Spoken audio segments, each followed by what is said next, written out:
first, I didn't even believe that I had a nicotine addiction, but it turned out to be one of the most mentally fortifying things and challenges I overcame in my life.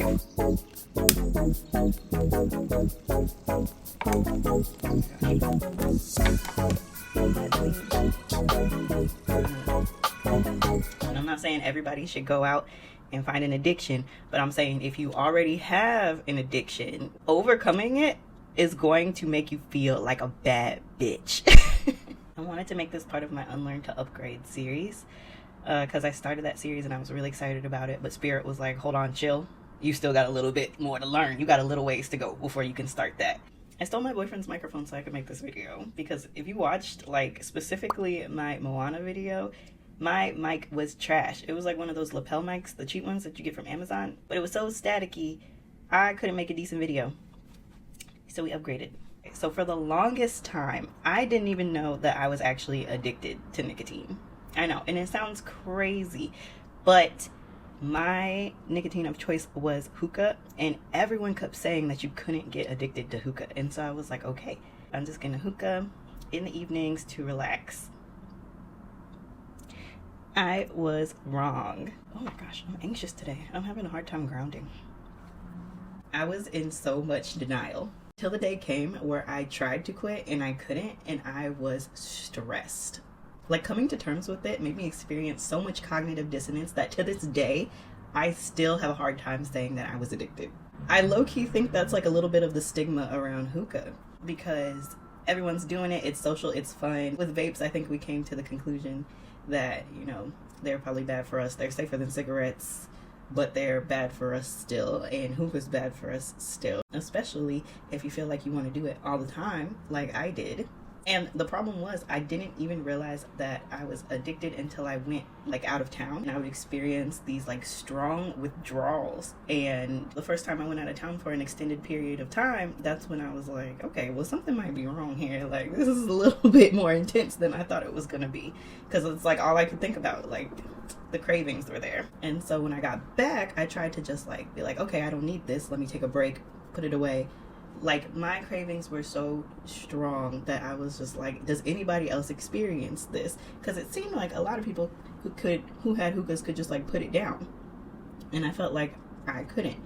And what I learned is I needed to stop seeing what people were doing on the outside, because who knows what they're doing in their house, you know? They could be hookahing up all the time, you know, because I was. But then once I realized, like, okay, this is an addiction, I quickly got to the point where I wanted to quit, but I couldn't, and I felt so weak. Like, I remember being so angry with myself. I called my mom on the phone and I was like upset, crying, like, why can't I like stop? I'm trying so hard. I want to just put it down. Like, you know, it doesn't even like feel good anymore. It just feels like a habit. Like, I'm just reaching for it because it calms me down. But then when I don't have it, I'm not calm at all. And so it wasn't even doing what I thought it was doing. And my mom, she's like a proponent of tough love. So like, she basically was just like, I don't know, it's just one of those things, you just gotta stop. And I'm like, I am trying. Like, and that made me feel helpless. I just felt powerless. But one thing about me is I don't stay powerless for long, okay? I'm going to learn how to get around it. And that's what caused me to really get creative. So I looked more into it. I was on Google. I was deep in a rabbit hole. And I like transitioned from the point. And I transitioned from the rabbit hole that was like nicotine replacement and habits and, you know, hacks to quit, to the you have to program your subconscious mind in order to quit. And so I had deep dove into it. And let me tell you, I would much rather be over here than over here trying to quit on willpower alone. If you want a cohesive list of everything that, you know, I use, the methods I use to quit nicotine, you can check out the blog post on my website, tendingyourtransformation.com. Much more cohesive, 7 things in a list laid out for you. You can also check out my bendable list. I made it of addiction resources that I use personally when I was quitting. Also, if you leave a comment below on nicotine and how you quit or how you're trying to quit any addiction, I'll add it to that list and see what we all can come up with as a community. And if you're not on Bendable, get on Bendable. You can add all the recommendations you know of, from products to restaurants to apps. It's awesome. That link is also in the description box. You can join. Right now it's invite only, and you can just join with my code. It's free to sign up. And if you join with my code, I'll be your first follower.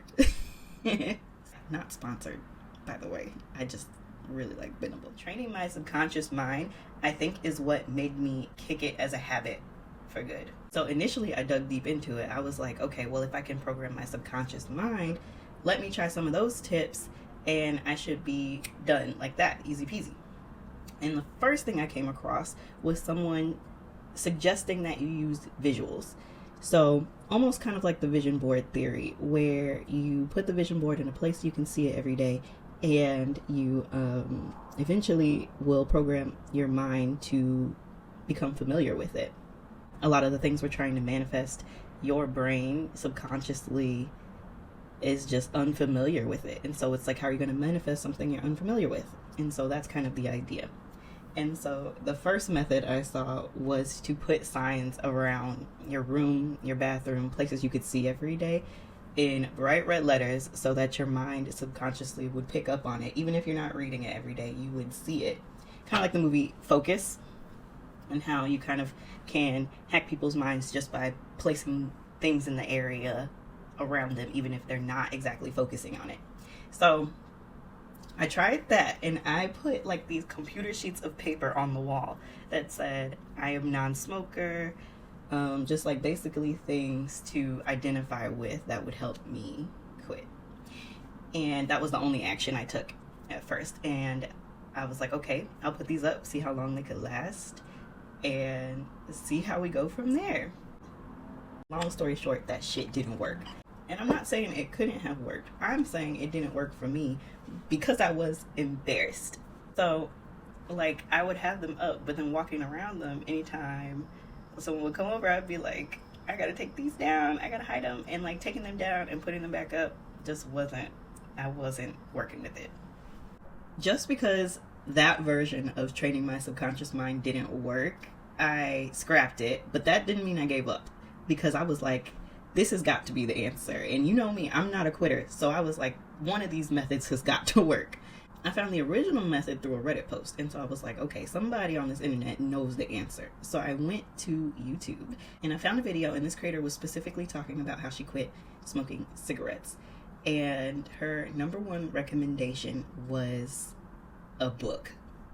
I don't know. I was like, excuse me, how is a book going to help me quit a chemical substance? Make that make sense. So after I got over my skepticism, I tried it out. Because, you know, you can't say no. You know, when you really want to get something done and you really want to achieve a goal, like, who am I to say no to trying something? Like, I'm at the very least gonna try it out. So the book they recommended is called Alan Carr's Easy Way. And it's basically a book about the easy way to quit smoking without willpower. And at first I was skeptical, because I was like, well, I smoke hookah. Like, what if it's not the same? What if the advice doesn't work for me? And the same thing with people who smoke like vapes and stuff like that. Like, you know, cigarette culture and vape culture are a little bit different. And I was also skeptical because I was like, okay, if I read this book, then it's just going to give me a bunch of how-tos, how to quit, and then I still have to take the steps after. And I was like, maybe I could just save myself the trouble and not read the book and just get the main points out of it somewhere else. The light's coming in. Oh my gosh. It's like shiny. What the heck? So I did what any skeptical person does, and I went to the reviews, and this book had so many good reviews. I'm talking like tons. And, you know, I can't just take all the good reviews. I have to go to the 1 stars too, you know? I gotta have that balance. So I went to the 1 stars, and the biggest complaint about the book was that it was repetitive. And I was like, okay, well, I can handle that. If the biggest complaint is that it's slow paced and repetitive, I can read a book. I've read worse. So I bought it on Amazon, and When you read the first chapter of the book, he specifically outlines that 1, you don't have to quit right away. 2, you can read the book at your own pace. And 3, he guarantees that by the end of the book, you will be a non-smoker. And I was like, that's a big claim, buddy. But I'm in. And after reading the book, I firmly believe that the biggest complaint that people have about the book is actually why it works. The more I read the book each day, I gave myself like a chapter a day. And the more I read the book every day, the less I wanted to reach for my hookah, for the nicotine. I was like, okay, something was weird about this. Like, maybe it's because it's like I know, my brain knows that like I'm about to quit. But looking back on it now, it was partly that, and partly the fact that the book being repetitive is what's training your subconscious mind to put it down. So it's not a secret that most like non-smoking resources will bank on willpower and fear. And it's not saying that the book didn't cover anything, you know, the bad things about smoking at all, you know. It's been like a couple years since I read it. So he said something along the lines of, are you willing to let this cigarette be the one that starts the cancer in your body? And I was like, oh, okay. But if he would have led with that, I don't think I would have read the book, right? Which is like kind of a fear tactic. But if that was like all the book was from the jump, I don't think that would have helped anybody. Because one thing about nicotine is that people use it to relax. And if you trigger that anxiety in them, they're going to reach for it again. And so I really liked that a majority of the book wasn't anxiety inducing.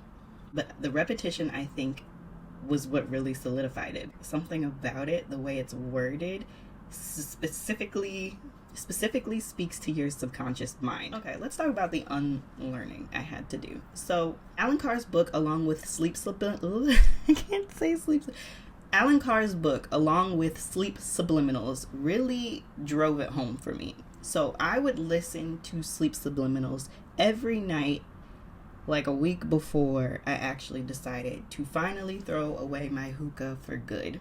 I always heard that you had to be really careful with Sleep Subliminals. Oh my God, it's like a tongue twister.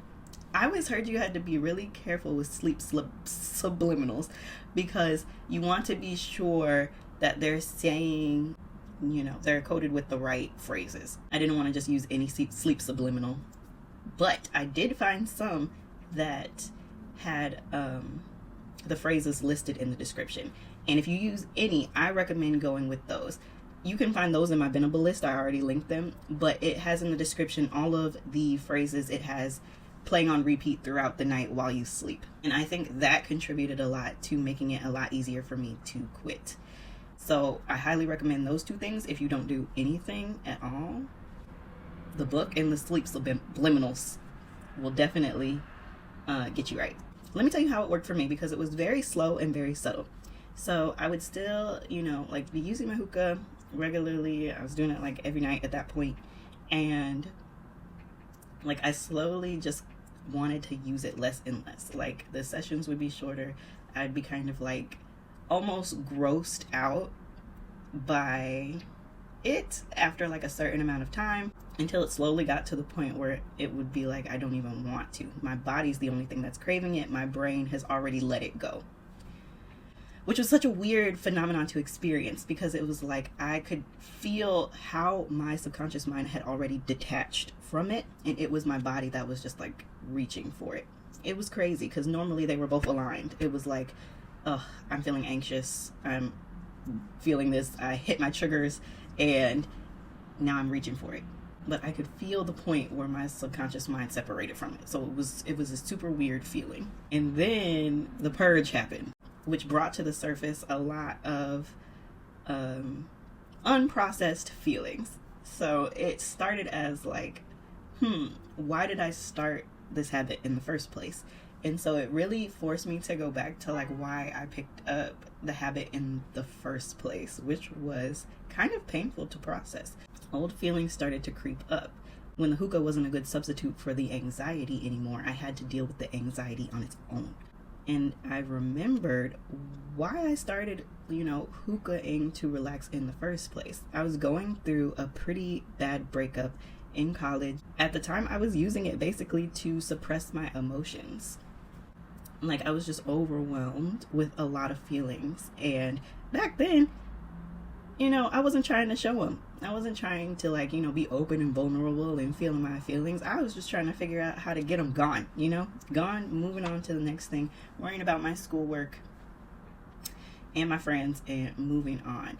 And because I liked hookah, and hookah was something I did like socially and it relaxed me, I adopted it as a medicine.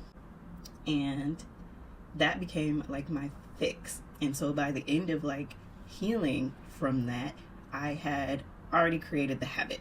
I had adopted that habit to fix any feelings, period. Like any unwanted feelings, period. Coming to terms with that initially was like a punch to the chest. But yeah, so once I like recognized that, it was like a lot easier to work through it.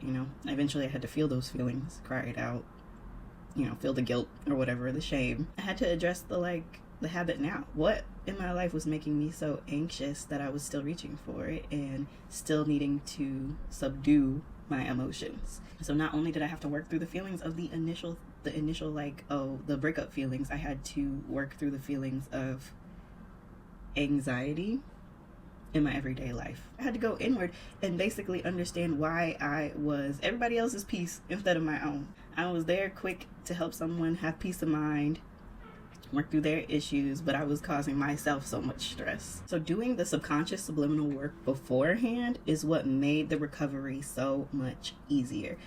Like, it was still difficult, don't get me wrong, but because I had like split from it subconsciously, it was so much easier to go through the withdrawal process. So I basically treated my withdrawal process like I was healing from the flu. I took lots of supplements, drank lots of water, I got lots of rest. I didn't push myself too hard. I let myself be irritated and angry and anxious. I let myself feel it.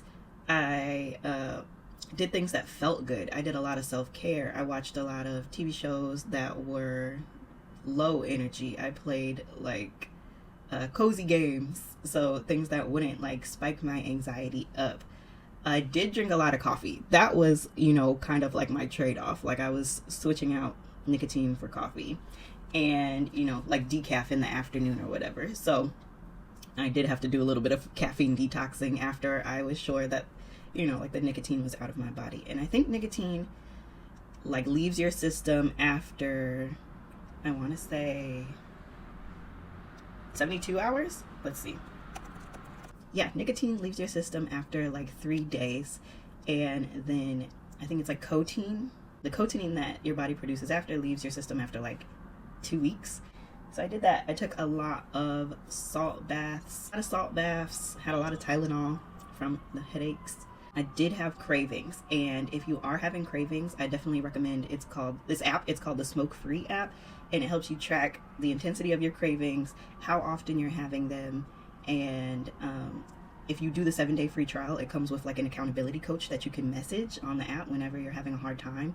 I did that. I did cancel it after the first 7 days because honestly I didn't really need it, but you can keep it longer than that.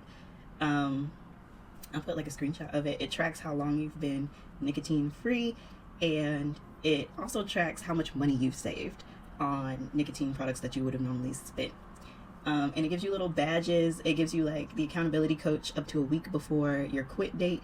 And then on your quit date, it'll talk you through it, give you encouragement. It's really cute. You add to your diary of, cravings and like if you did smoke or if you didn't smoke. Yeah, so I definitely recommend that app. And then I also want to recommend breath work because a lot of the like habitual like thing that you're desiring when you smoke hookah, vape, cigarettes or whatever is like the breath, because you're looking for that deep breath in kind of feeling. And so that's why people do so well with the like replacement cigarettes and the replacement like air, those air cigarettes where you like can breathe in like flavored air and it's not actually nicotine. And I recommend Breath of Fire only if you are okay with basically like spiritual development, because Breath of Fire like activates your Kundalini energy, which is your life force energy, which can when activated can make speed up your spiritual process, speaking from experience, but it can definitely speed it up and it can cause a lot of chaos. So if you're not prepared for it. So breath of fire is good, but just be aware of that.